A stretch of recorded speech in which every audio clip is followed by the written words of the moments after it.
We've all heard that tourism is down in Las Vegas, but it's not just fewer visitors on the Las Vegas Strip or in downtown.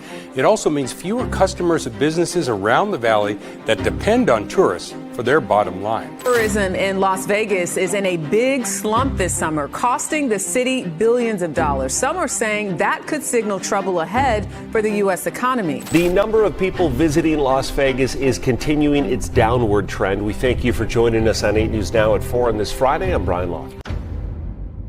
If you drive past the Strip at night, it still looks like classic Vegas, bright, loud, and alive. But the moment you start walking, you notice something's different.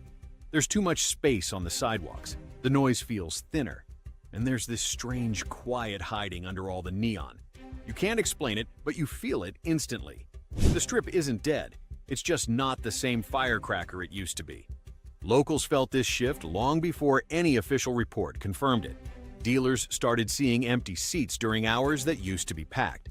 Bartenders noticed their steady lines fading. Pit bosses, who can read a room better than anyone, picked up on something missing. The buzz, the laughter, the energy that made Vegas feel like it was running on electricity.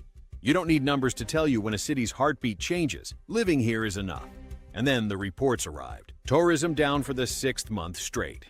A little over 3 million visitors came, but the city felt like it had lost far more than that. Complaints started flooding in about prices, resort fees, parking charges, even drink prices that make you double-check the receipt. One tourist summed it up in a brutally honest line. Vegas is too expensive, and honestly, it smells bad. Harsh? Definitely, but thousands agreed. But here's the weird part. While fewer people are coming, casinos are making more money. That didn't make sense to anyone until a certain CEO said the quiet part out loud. During an earnings call, thinking no one outside the investor circle was paying attention, a major casino executive casually admitted they were removing the lowest tier of customers. Just like that, no hesitation, no backtracking, as if it was the most normal thing in the world to say. Another CEO repeated the same idea a week later, just dressed up in nicer words. They weren't going after budget travelers anymore. They wanted high-value visitors. In plain English, if you're not wealthy, the modern Strip isn't really built for you. And that shift didn't just affect tourists. It cut into the lives of workers who were Vegas. Dealers had their hours cut. Servers watched their tips collapse. Tables once full of weekend gamblers sat half empty. For a city that depends on volume, on people, this transformation is shaking the foundation. The Vegas people fell in love with, the one with $5 blackjack, cheap buffets, and the feeling that anyone could be somebody for one night. That version is slipping into the background. Today's Vegas is still fun, sure, but it feels gated, heavier, more selective, as if the Strip is testing you before it lets you have a good time. Anyone who grew up here remembers the old eras, the opening of the Mirage, the recession in 2008, the way the city went completely silent in 2020. Vegas always fought its way back by embracing the people. But this time, the challenge isn't a pandemic or an economic crash. It's something internal. The Strip is choosing to shrink its own audience. And then came the new tax rule, the one gamblers call phantom taxes. Imagine being taxed on winnings you never actually kept. That's what's happening. High-volume players are losing millions in deductions. Derek Stevens, who owns several downtown properties, warned that this system is pushing major players away from Vegas entirely. Some are moving their bankrolls to online platforms, others overseas. Stack that on top of rising room prices, parking fees, resort fees, and drink prices. And Vegas starts to feel less like an escape and more like a financial obstacle course. And the numbers back it all up. Visitor rates dropped 11% in June. That's 1.5 million of fewer people in the first half of the year. Gaming revenue slipped 4%, slots fell 5%. Baccarat, which used to be the crown jewel for whales, fell over 10%. But the biggest clue isn't the loss, it's the movement.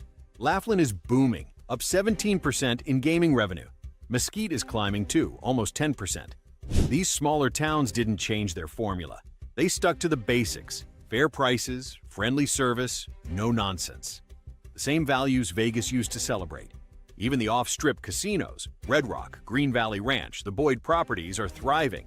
They're the ones that still feel authentic, where you can walk in wearing sandals and not feel judged. And then there's the online gambling wave, nearly $1.9 billion in a single month. That's not a blip. That's a shift.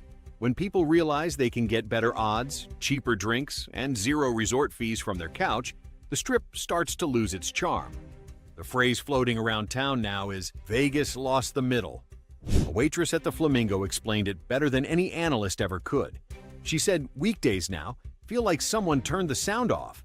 Her tips fell, her hours shrank, and the regulars she served for years just disappeared. The average visitor, the backbone of Vegas, is gone. And the high rollers alone can't replace them. Rich gamblers can go anywhere: Singapore, Macau, Monaco. Vegas never won them with exclusivity. It won them with energy. That mix of everyday people and big players, that was the magic formula. Without it, the city feels off balance. But one resort decided to test a different theory. Resorts World rolled back resort fees, brought back free parking, and actually lowered some room prices. And guess what?